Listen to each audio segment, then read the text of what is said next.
I don't disagree. No, take it away.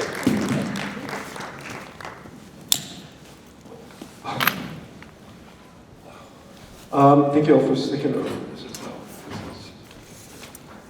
Thank you all for sticking around in such a lovely day. Like for the gazillion time, I want to say like a big thank you for Yousry for coming all the way from Cairo just for this screening. Then I'm like flying like what 19 hours or something, and enduring the cold, and for us to stand for just like making this happen. This is the very first time the restoration of the film screens in the US. It hasn't been screened anywhere else, not even in New York, so you're the very lucky few to have seen this glorious restoration of the film. So again, thanks to everybody for making this happen, and again, thank you, like this screening would have happened without you guys. And please come tomorrow, just before we continue. I don't know where to start. I mean, let me say thank you. Since we're in the thank you, I really appreciate Bustan's effort to make this happen. Thank you so much. And yeah, it was 22 hours.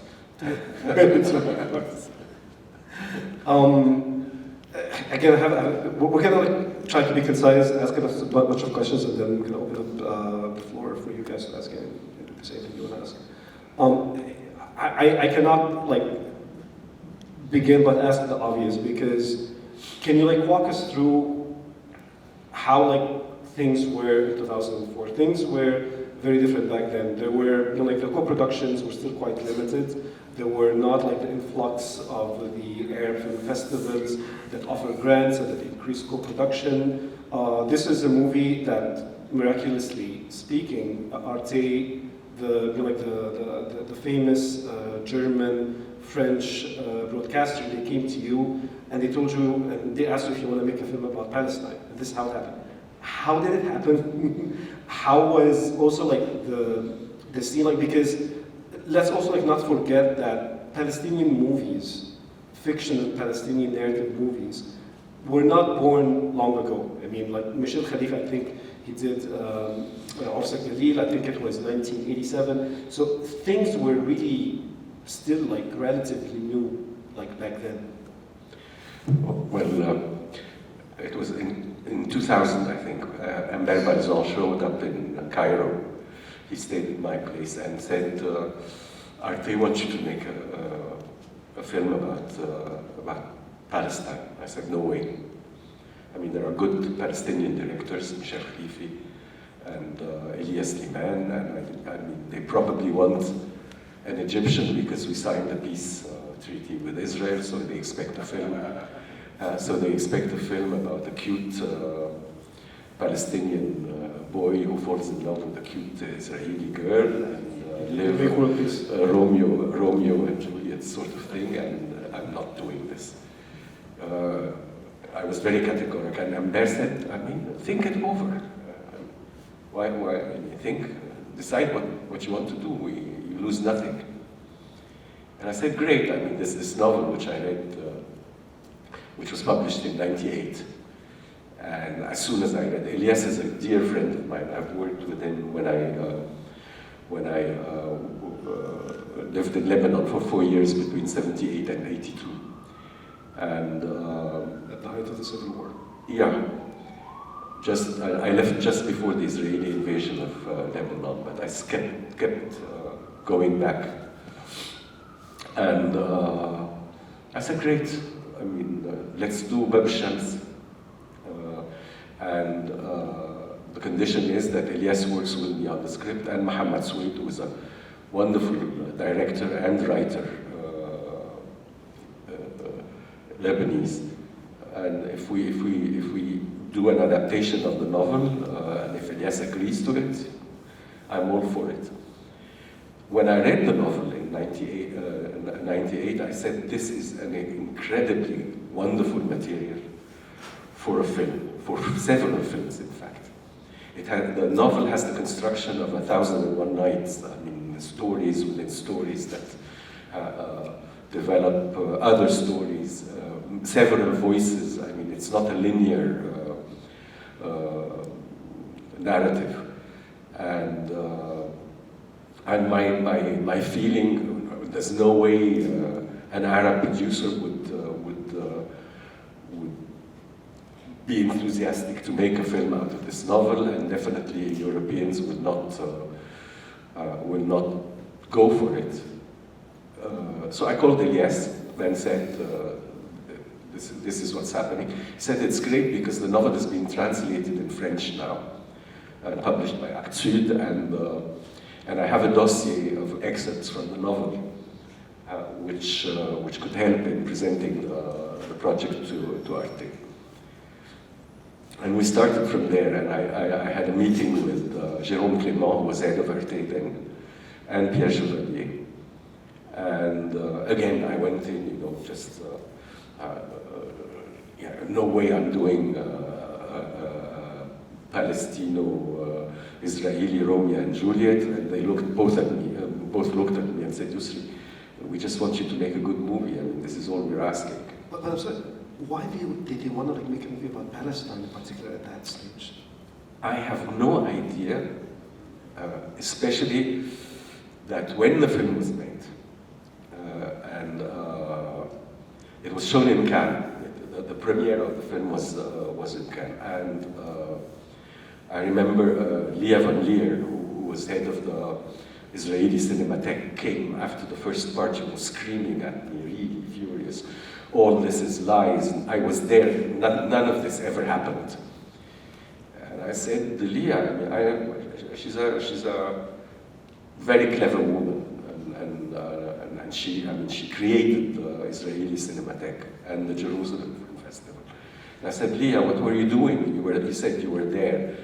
Were you wearing velvet gloves and patting on Palestinians' shoulders or whatever part of their body, asking them to kindly leave and go away? I mean, this is, of course it happened. And when after the film was screened in Cannes, it got excellent reviews in the newspapers. But inside Arte, there was a real campaign against showing the film. And Jérôme Clément, Arte, the Arte building in Paris was surrounded by people from the CRIF, which is something like APAC here, asking for Jérôme Clément to be kicked out of heading Arte. The irony, of course, is that Jérôme Clément is Jewish. And they resisted. I mean, both Pierre Chevalier and Jérôme Clément very, very heroically resisted. Then came, supposedly there were 15 film theaters in Paris that wanted to screen the film. And they all received letters from the CRIF asking them not to show the film. And they all got scared and didn't show the film, except for one theater called the Cinq Parnassiens in Paris, which belonged to a Jewish woman from the Bund, actually, and which was the Communist Party of the Jewish Communist Party.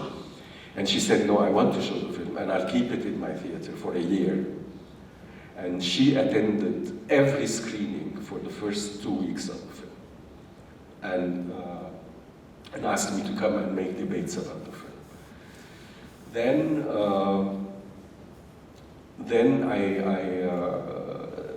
it was screened in Cairo as a foreign film, not as an Egyptian film, which allowed for a lot of, it was.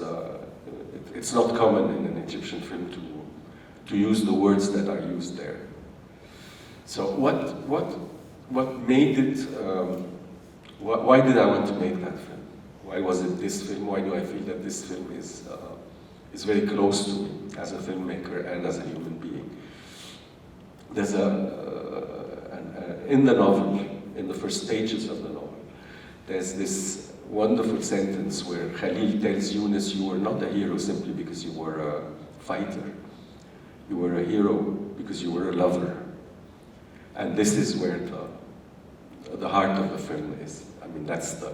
Formally, I'm someone who likes a lot. I mean, I'm crazy about 1001 Nights, and I don't like linear storytelling at all. So I'm totally in my element, actually, and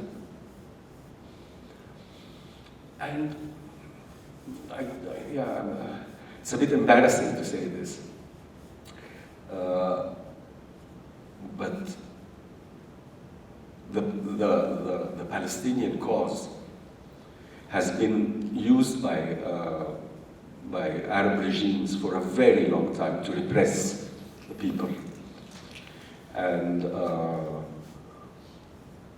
what sense? In what sense? As long as there is a Palestinian, as the Palestinians don't have a homeland and stuff like that, you shut up. There's no voice louder than the voice of the battle, and our battle now is this. And in the second part, if you come tomorrow, you'll see something. You'll hear a sentence that I frequently hear, which is, "We Arabs adore the Palestinian cause, but we hate Palestinians." It happens that I like Palestinians. I mean, it's not. For me, the question is not a cause as much as it is people, human beings, and this is definitely not a film about the Palestinian cause. It's a film about Palestinians, and I want to ask you about Palestine, like okay, closer and speak to the audience. I want to come to like what Palestine means, because you are like from the post-Nasser generation, and I mean I came from, we're both Egyptian. Post. So Mubarak generation, and we come from like two very different generations, and we have like very different perceptions about Palestine. I mean, I grew up in a very relatively conservative Christian environment where there was no almost like empathy for Palestinians, and we were fed this shit that the Palestinians sold their land and blah blah blah and all this crap. And it was through of course years of unlearning all this crap that we started learning. Okay, this is what happened and all of that. But it was very different for your generation, like what Palestine meant to you guys. No. Okay. No. Tell me more. Again, my generation is a generation that was brought up to shut up as long as there is a Palestinian occupation. I mean, the occupation of Israel is the big Satan, and you shut up. You don't say, you don't claim democracy, you don't ask for liberties, as long as this state of war is ongoing. This is how we were brought up. And then there was peace again, a peace treaty that was signed without asking anybody. I mean, Sadat decided to make a peace treaty, and surprise, surprise, everybody was surprised. And in fact, it was very funny under Sadat, because you had a conference in a hotel against the peace treaty. And in the hotel just in front of it, next to it, there's a conference for the peace treaty, both sponsored by the government. And another thing is that officially,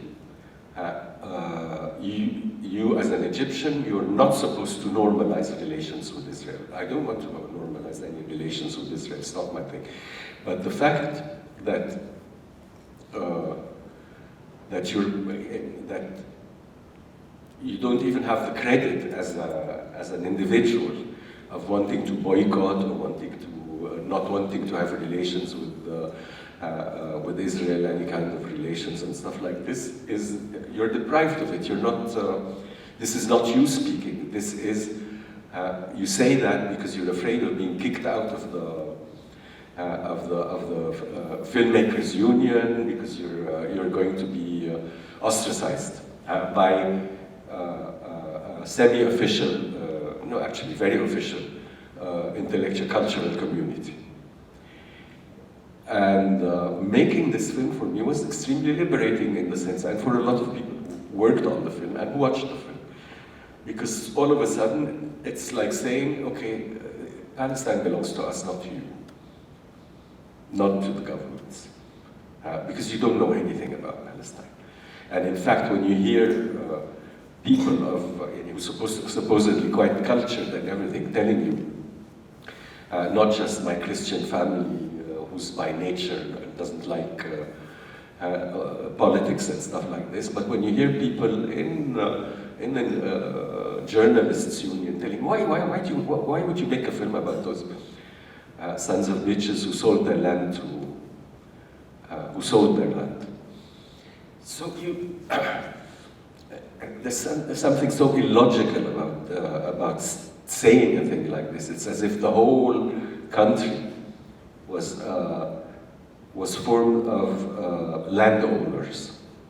I mean, in order to sell your land, you own the land, and a total. There's a hint in the film about the Sursoks, who were Lebanese landowners who owned a lot of Galilee, and because of it's a very feudal context where the selling of lands happened. So there were peasant uprisings, and there was the Jewish banks and agencies working in Palestine who wanted to acquire land. And for the Sursoks and for a lot of big landowners, it was very convenient to bid, and they did. And they sold lands, but the Sursoks were not Palestinians. I mean, regardless. The other thing which was really horrific, and it's in a wonderful film by Simon Bidon, about this land selling question. There are, of course, small landowners, peasants, in Palestine under the British protectorate. There were only British banks, and the British banks would give loans to the small peasants to finance their harvest, harvest, with high interest rates. And there was one Jewish bank which only lent money to Jewish, with no to the Jews settling in Palestine before, in the 20s and 30s, for no interest at all. And the companies that bought the harvest were basically British and Jewish. And at one point they decided to lower the prices of buying the harvest. So the peasants went bankrupt, and were forced, in fact, to sell their land to avoid being imprisoned.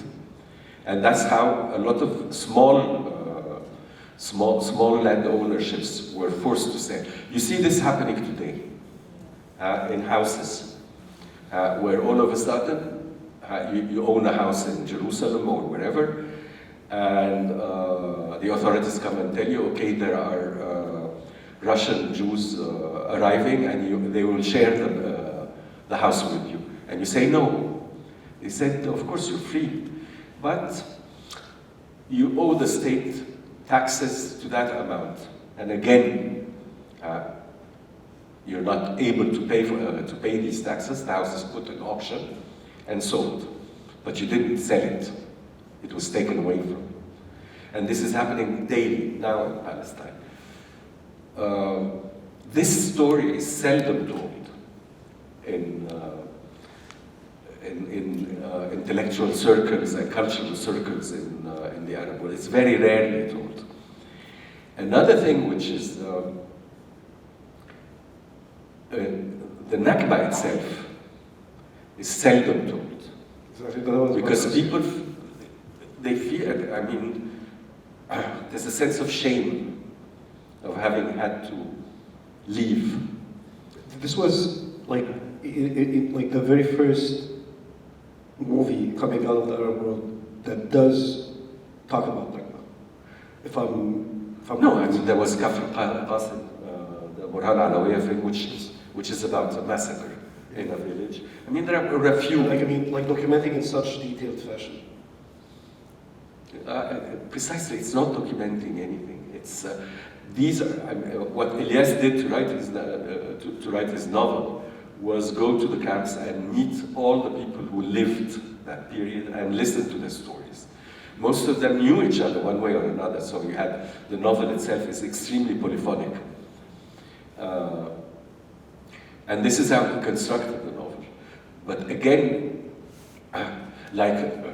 what I really insisted on keeping, in the first part at least, was that dispute between Hassan, who considers Yunus, who's in a way, and Khalid, who considers him in a totally different way. The fight that they have about Yunus as a lover, and she screams at him, "We're peasants, we don't know what love is." And when she stands on the chair and starts saying, and he will start from the beginning, again, like a passionaria. And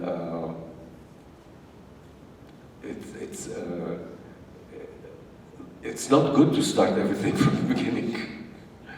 I mean, that's the big plight. And Khalil's story, which is going to be in the second part, is about this. It's about what happened, what did we do, what didn't we do.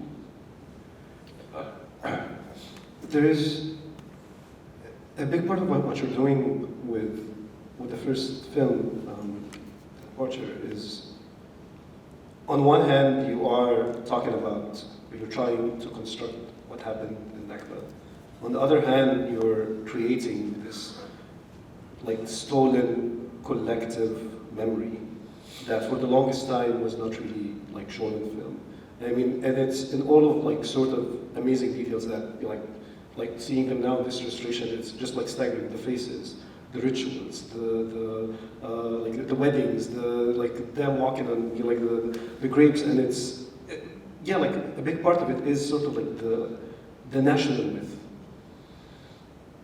How did you manage, or was it also like difficult balancing the sort of like that national myth with trying to also convey what happened in Nakba? I think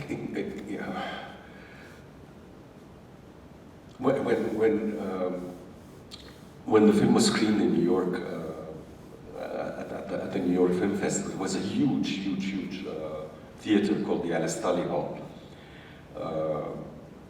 on a Saturday. And the screening started at 10 in the morning, and the film, both parts, one after the other. So it's something like 5 hours. And the debate was at 3 o'clock. And when I went into the theater, I saw that a lot of the people attending were wearing kippas. And I said, this is going to be a massacre. Well, not at all. There was absolutely no grandstanding whatsoever. And people started asking questions about, and I was very well prepared. I mean, I had found a treasure of, I don't know if you're familiar with an author called Arthur Koestler. Darkness at Noon. He was a communist at one part, left-wing, and then decided to leave the Communist Party, and then he became a fervent Zionist and wrote a diary in a book called Promise and Fulfillment. And it's a diary about the War of Independence, which is the creation of the State of Israel. And this book is, I mean, there are pages where you tell yourself, this is incredible. In 1947 and 1948, to write things like there's a woman standing at the side of the street while we are traveling in a jeep with the Jewish army. And she's selling her oranges and unaware that in a few days the men in her village are going to throw stones at the Jewish army. The Jewish army is going to go up and kill a lot of these men and put the others in concentration camps. That's 1947. Concentration camps. And she will take her husband, and he was going to be riding the donkey, with the coffee, kanaka, the coffee pot, and pull him to get away from the village, while the old man is thinking of the lost opportunity, the opportunity he lost in raping his grandson. I mean, this is racism at its best. It's fascism at its most clear. And in Arte, when they were extremely, and Leah Van Leer, I mean, nothing of all this thing about using loudspeakers to scare the people out of the villages. This never happened. These are lies. Arthur Koestler says in the book again how wonderful this idea of Ben Gurion's was, to use loudspeakers to scare the Palestinians out of their villages. It is as brilliant as the trumpets of Jericho. You know, when Aaron, the end of Exodus.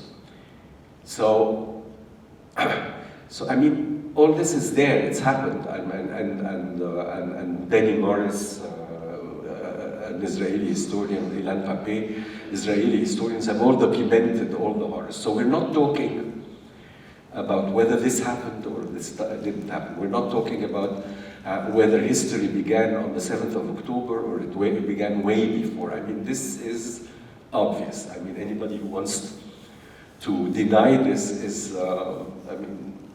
lying, very simply. But as a film, I think it's not just.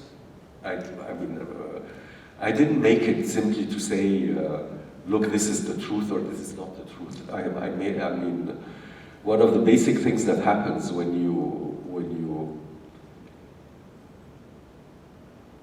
you're dealing with the issues like Palestine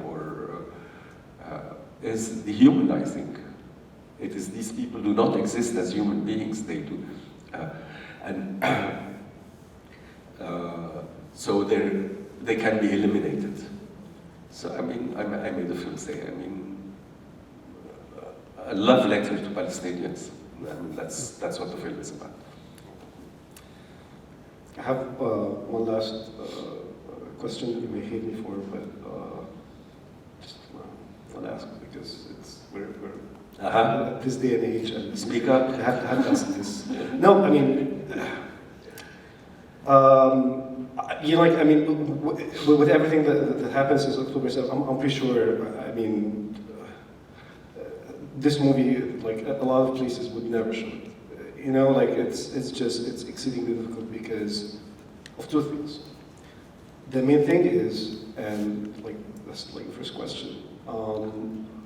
What was the rationale behind depicting the Israelis in the film?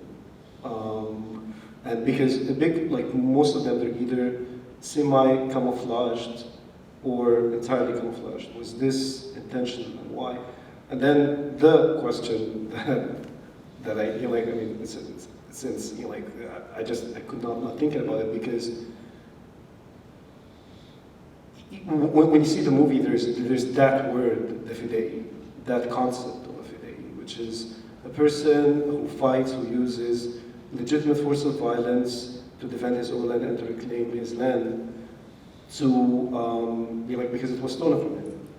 Now, also, were you conscious, or was there any the use of violence in such a context? Were you worried about it? Were you conscious of it? And how did you, again, conceive it in the film? Wow.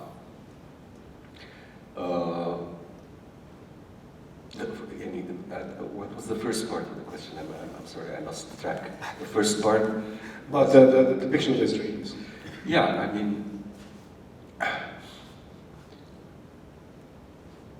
I mean, for me it was a film. I wanted to make a film about the people I know and I like, and I have dealt with, and I know how they speak, and I know how they think, and I know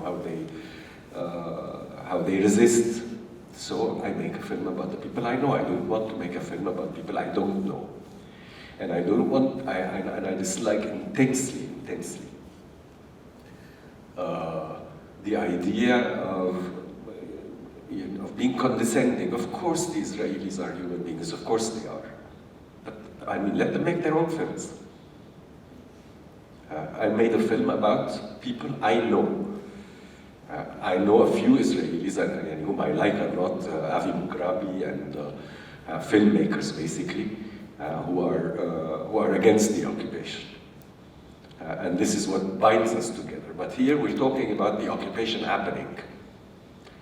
So would it have been a good idea if all of a sudden in the middle of all this I had the nice Israeli guy who resists with the Palestinians? I mean, that's very American.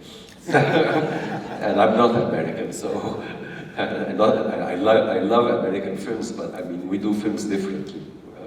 And even if you think of it, the good American movies, Apocalypse Now, you don't see the enemy.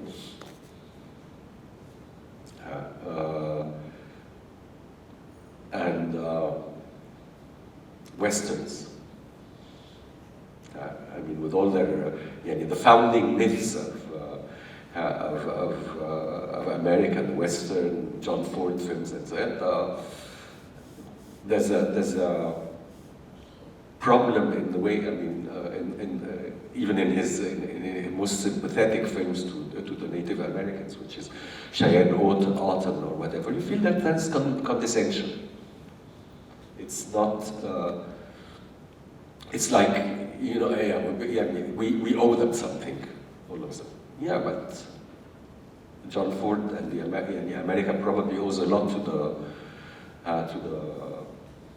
to the Native Americans, but what do we owe Israel? I mean, as an Egyptian, I mean,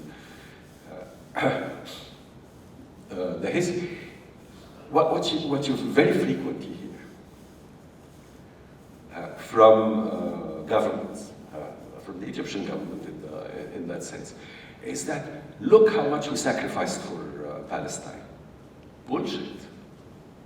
It is in 1956 when Israel and France and England and Britain attacked Egypt and bombed the shit out of the whole Suez region and everything. They didn't do it because of Palestine. They did it because Nasser nationalized the Suez Canal, which was a completely Egyptian issue. In 1967, when they attacked, the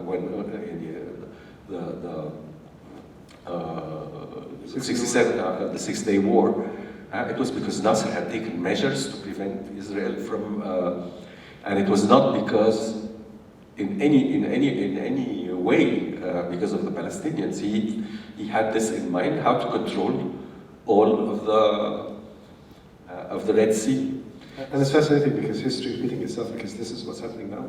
Yeah, probably. I mean, so there's always this demagoguery about we did.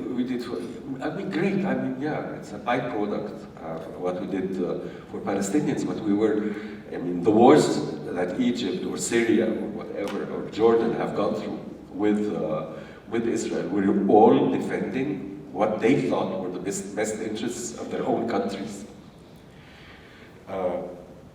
The use of violence. Everyone? And the use of violence. Well, I mean, the 4 years I've spent in Lebanon, or during the civil war, 78 till 82.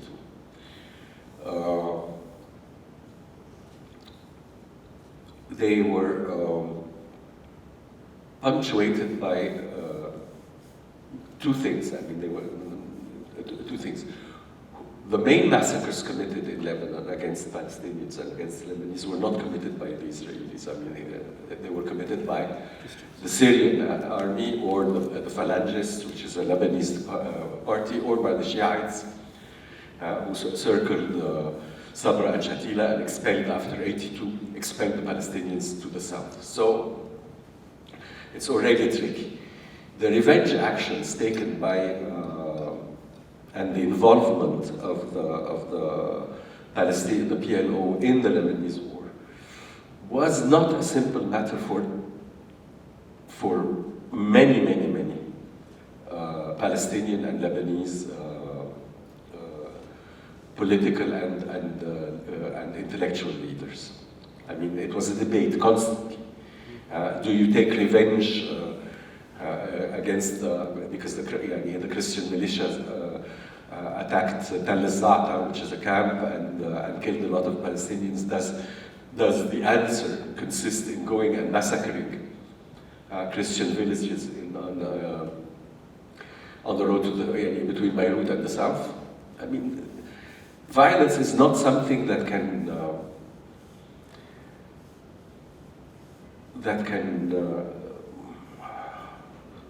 be condoned in any way. That's not the issue. But the other issue is when you have people resisting under extremely dire conditions and extreme hardships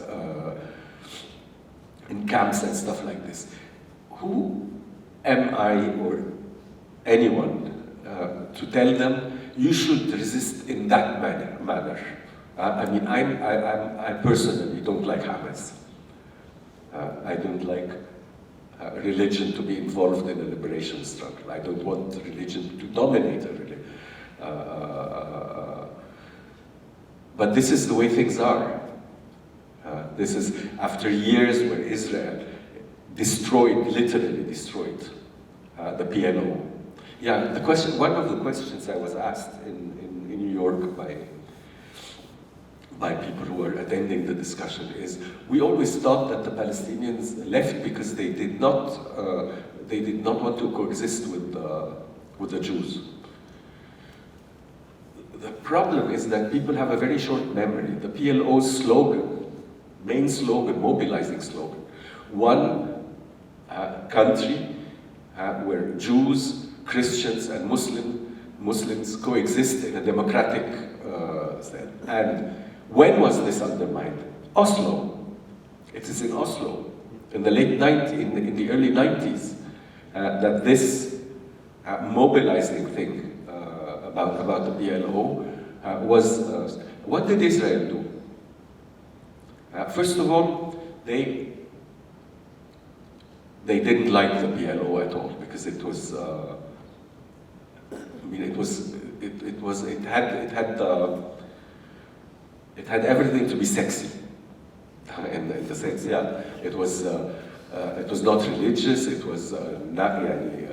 It tried to be democratic, and of course, with all the problems of what democracy means in situations like that. So they helped Hamas form. I mean, it was partly a big part of the creation of Hamas was to undermine, with the help of Israel and the Mossad, to undermine the PLO. The other thing is it deprived the Palestinians completely from all possible leaders who were, secular. Marwan Barghouti, all the leaders who could rally the Palestinians around something other than this fundamentalist ideology were put in jail or killed. So this is what you have. So the question is, when somebody comes and says, do you condone? I don't condone anything. I mean, that's not the issue at all, but who are you? Do you want me to, or is anybody of you asked morally to refuse resistance? Because the resistance movement is not exactly to my taste. It's absurd. I mean, it's like, when I made my first film, which was called Summer Thefts, it's about a landowner family in 1961, when Nasser was doing the nationalizations and agrarian reform. And I went with the script. In Egypt, you have to go and present the script to censorship.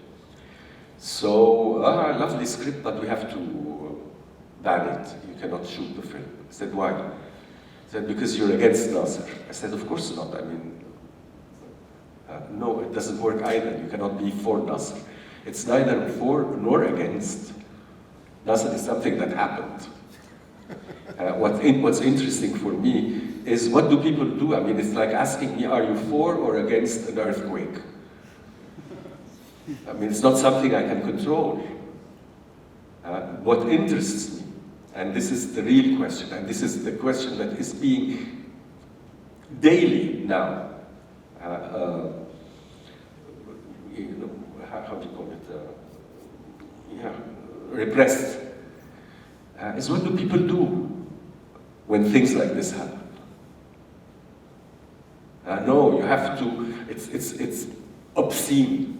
When you, I mean, I follow the news, I read the MSN, you know, they give you The Guardian, it's like every, even those who are sympathetic to the ceasefire in Gaza, it has, this one phrase has to be repeated in every article, almost like a mantra. The events of the 7th of October, which is the biggest catastrophe that happened since the Holocaust. What are you talking about? Good, mesh. Say it once, say it twice, but you cannot, when it becomes like this, something like an act of gimmick. No, it's a mantra. It's like, you know, it's like a prayer. It's crazy. I mean, this is obscene. We're gonna open up the floor for questions. But I have one last question that I know the answer for, but I mean, like, have to ask it. Do you think this movie can be made now? Any movie can be made now. I mean, yeah, why not? No. Not the same way. I mean, Elias Khoury did a wonderful film called The Time That Remains. It's superb. It's also about the Nakba. But, I mean, this can be made, yeah. The first part can be made, but the second is going to be much more difficult. The second is the second part is really tough, really tough. So we'll have to come somewhere to find out. Okay, questions?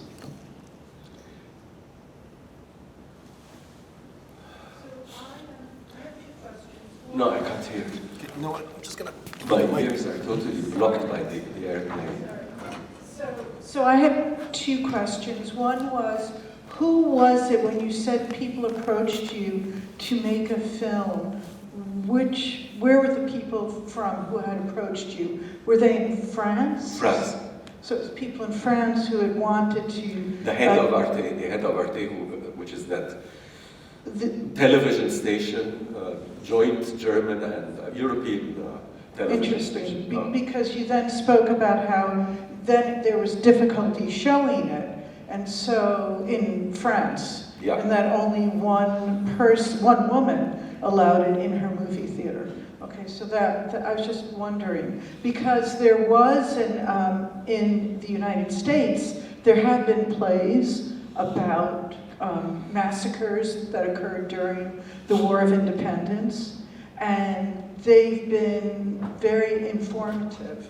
But those who, I know in one instance, the artistic director, there was a lot of outcry. He still showed the play, a lot of outcry, similar to what you described in France. And this goes back 10 years ago. Yeah, and you have, right now you have a very interesting moment with Jonathan Glazer, who made that, who spoke out against, about this whole issue in his Oscar speech, and he was under a very, very, very heavy attack. And the day before yesterday, I think, Tony Kushner, who wrote Munich and who wrote Angels in America, defended him. Yeah. So the debate continues. Yeah, of course. Yes. I mean, it's not easy. الشمس, when it was screened in New York. So I just had one other very quick question, which is, and I thought the movie is very moving. Lebanon, the role of the Lebanese government and the military, because they were really overseeing where the refugees landed. Have you considered doing something that explores that? Because it is a complex issue. You know, why did Lebanon not help the people to resettle and to move on in some way? The whole question of resettling is a big debate. I mean, resettling means we're not Palestinians anymore, and I don't think any Palestinian would approve of that. It's this is the big. Some did. Some have. No. They would immigrate. They would go acquire another nationality in Europe or whatever. But they will still define themselves as Palestinians. It's not easy. It's like I don't know. There's something. I'm extrapolating completely. I come from a generation where it was, Hair. You have seen Hair, haven't you? Yeah, that's my generation. Where the main character in the film wants to dodge being drafted in the army and decides to go and say that he's gay. And we thought this was wonderful. I mean, nobody wants to join the army. I mean, who wants to go and make war? A generation of people who were universalists. I mean, we felt close to the struggle of the people in Vietnam, in Angola, the black people, the Black Panthers. All this were part of, the Palestinians were part of the people we identified with in order to, to save humanity from its evil self. And now it's not like this anymore. It is identity. And the ones who, and inventing identities, in fact. But the point is that there are real identities. For me, it's an insult for someone like me who was there when the Black Panthers were Angela Davis and Malcolm X and all these wonderful people. To see a film called Black Panther, where the bad guy talks like the radicals of the 60s, and the good guy, the Black Panther, is the man who works with the CIA. It is shocking. It is totally shocking. And this phenomenon of, we want to be whiter than the whites. This is how we acquire we are better than the whites. We can do what the whites do in a better way. We can kill people in the army better, whether we're gay, women, or whatever. I mean, and the whole question of, I didn't fight for this. I fought for a world with no repression, with no wars, with no man. Now it's very fashionable to make wars. And now you're talking about the Palestinians, of relocating them or resettling them. They are settled in camps.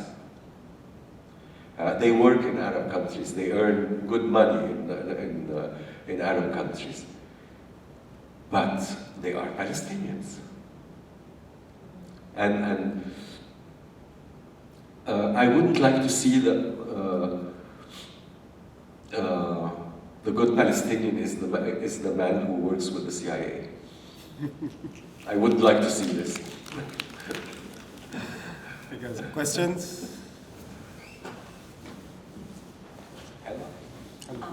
Thank you so much for depicting like the complicated relationships between how the state would punish revolutionaries and actively work to quell revolutionary movements. I really appreciated that nuanced depiction of the violence because it was coming from all ends. I'm curious about like where you filmed, how did you get permits, how did you move through the land? What was it like to be in these historic lands with like descendants of this violence? And what was it like emotionally to hold these scenes with people that have experienced such brutal violence? Most of the film was shot between Syria and Lebanon. The village that's destroyed, Ain Zatoun, we constructed the village in Syria. In Syria, we had to get the permits from the national film organism, which was then, probably still is, headed by a very corrupt person who immediately said, no, we are not going to help you make this film. I didn't want money from him. I wanted to rent equipment and get the permits to shoot.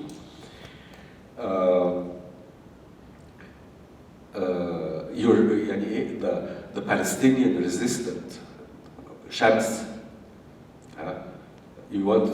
is represented in the film as a whore, as a prostitute. I said, why? She's not. I mean, she does not get paid for sex or whatever. She has complicated relations. No, there's no way we're going. And Amber Barzan, the producer, has a cousin who went to the hairdresser and was sitting next to another woman who turned out to be Syrian, and she said, my cousin is producing a film that is going to be shot and we wanted to shoot in Syria, but we have huge problems. She said, what problems? She said this and that. She said, yeah, my brother is the minister of the army there. In 2 minutes we got the permits.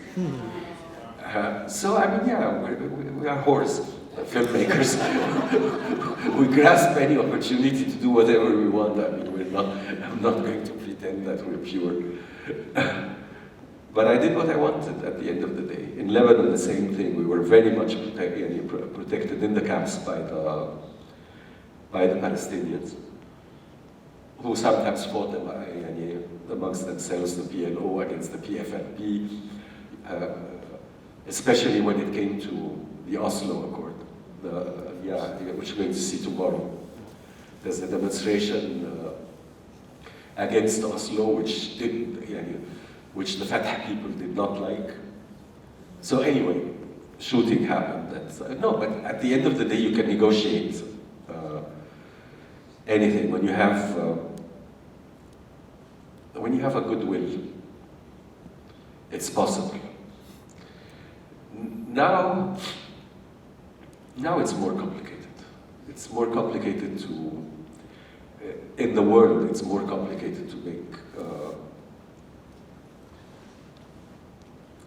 is it going to be very pretentious if I say good films? But really, correct me, you guys have seen films.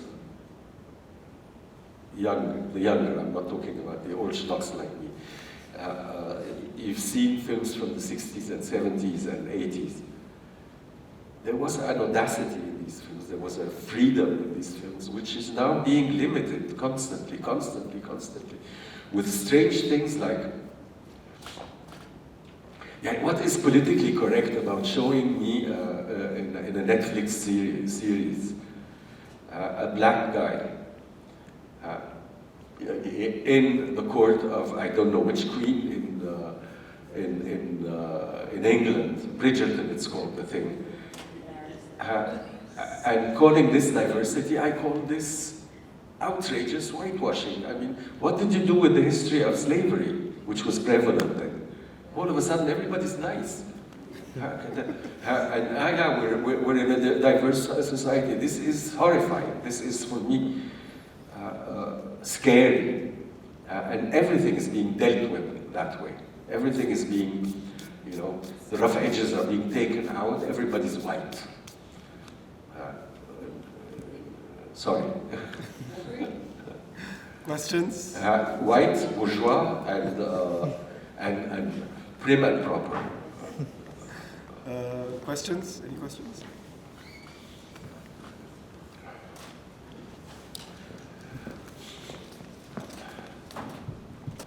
I grew up in France. I am Syrian Palestinian and a newly American citizen, and it's been difficult emotionally to deal with the genocide happening in Gaza right now.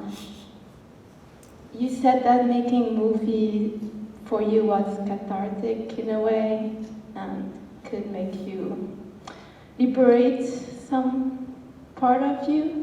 Did that happen for you and your crew while you were filming? No, we felt that we had this whole Palestinian question, which we did not own, became ours.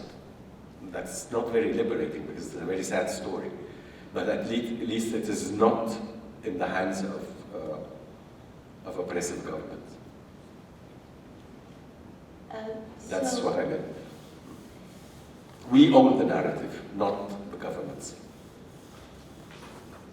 So I guess what I want to know is, what is your advice for finding peace? For? Finding peace with the surrounding, with what's happening within oneself, and as an artist, and as someone touched by the issue. Do you have clues? No. No. It's sad. Of course, it's clear. You know what there is to do. Do you know how it will end? There are so many interests involved in the region that once you solve one part of the problem, all of a sudden another country or another mega power decides that it's not good for their interests to achieve the peace right now, so they start playing around. I mean, it's been like this for the last 80 years. I mean, you want peace, make peace. And hope? Basta. Where is the hope? Where is the hope? That, where is, I don't know. I mean, you're burdening yourself and me with something that, let's talk about global warming. Everybody knows that it's catastrophic, that it's a horror, that the whole of humanity is going to disappear. And we know the solutions. Can we implement them? Why not? Down with capitalism, you know, that's, we go back to no, I'm not joking. It's clear there are so many good books about this. You should read Naomi Klein's book on what is it called? The theory of the shock theory. How money is made from every shock you receive, since the Manhattan Project and stuff like this. I mean, the interests. There's so much money and interest involved in the whole thing that it's. We know the answers. We have one final question because it's almost 5. So, any final question, please? It's almost 5 and I have a flu. I just wanted to broaden it a little bit because I learned a lot about I learned a lot about Palestinian history through this, but what I really appreciated was what you said, that it's a story about human beings. And it's, you know, I'm not Arab and I'm not Israeli and I'm not Palestinian, but I relate it to things that I know, which would be, you know, refugees in China during World War II, or, you know, any kind of human community who's disrupted by war or injustice or leaving their homes. So I'm also very interested in the arts, and I do think that if you have a direct political message, it's no longer artistic. So because it has so many layers and it can be read in many ways, I thank you so much. I think it's beautiful. Thank you. Thank you. Thank you. Okay, thanks everyone. Thanks again, Yousry. I really hope to see you guys tomorrow. Please come tomorrow, bring everyone you know, and yeah, thanks again. Because it's one film in two parts.